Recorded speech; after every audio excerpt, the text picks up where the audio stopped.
কেউ যদি কাউকে কোনো মিথ্যা অপবাদ দেয়, যে কাজটা সে করেনি, যে অপবাদ দিবে সে মরণের আগ পর্যন্ত ওই অপবাদের কাজ নিজে না করা পর্যন্ত সে মরবে না।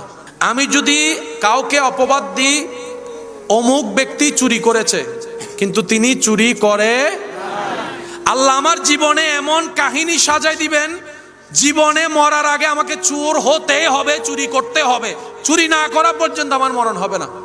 যদি সেই ব্যক্তিটা ধৈর্য ধরে আল্লাহর হুকুমের অপেক্ষা করে। যাদের সন্তান হচ্ছে না তাদেরকে একবার জিজ্ঞেস করেন, ওনারা বলবা ছেলের দরকার না, একটা মেয়ে হলো দেন, আল্লাহ একটা মেয়ে হলো দেন, একটা মেয়ে হলো দেন, আমি মা ডাক্তার শুনতে চাচ্ছি, আমি বাবা ডাক্তার শুনতে চাচ্ছি। সেজন্য বুদ্ধিমানরা আল্লাহর ফয়সালায় কখনো নারাজ হয় না। তারা কি বলে জানেন, আমি তো চাইলে কিচ্ছু হবে না, আমি চাইলে দিন কিংবা রাত হবে না, কিন্তু আমার রব যদি চাই রাত দিন হয়ে যেতে পারে, দিন রাত হয়ে যেতে পারে। আমার রব যেটাই দিয়েছেন আমার জন্য সেটাই কল্যাণ, আমার রব যেটাই দিয়েছেন সেটাই আমার জন্য উত্তম, আমার রব যেটাই দিয়েছেন সেটাই নিয়ামত। আমি পুত্র কন্যা বুঝি না, আল্লাহ যেটাই দিয়ে খুশি, আমি বান্দা সেটা পেয়ে খুশি। সুবহান। তখন আল্লাহ সেটাকে নিয়ামত বানাই দিবে। এবার আসেন, পুত্র সন্তান নাতিপতি চাই কেন? নামটা যেন টিকে থাকে।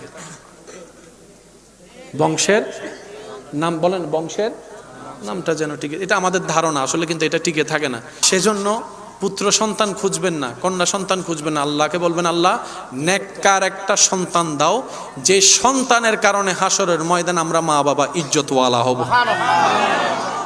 এতটুকু দোয়া করেন অন্তত, তাইলে আল্লাহ বুঝে শুনে ভালোটাই দিবে, যেটা আপনার জন্য কল্যাণ, আর যেটাই দিবে সেটার উপর খুশি থাকবেন। মনোযোগ।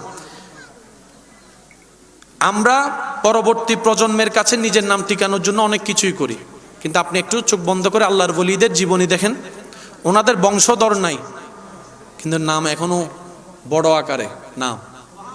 মানুষজনের কোনো অভাব নাই, প্রত্যেক দিন যাচ্ছে আল্লাহর ওলির কাছে। সুবহান আল্লাহ কি বলা যায়? আমরা ডাকলেও মানুষ আসে না, ওখানে নিজের থেকে যায়। কেন? ওনারা আজীবন রবের ইচ্ছাকে ইজ্জত দিয়েছেন। সুবহান আল্লাহ। ওনারা আজীবন নিজের মনের চাইতে, চাওয়ার চাইতে রবের ইচ্ছাকে ইজ্জত দিয়েছেন।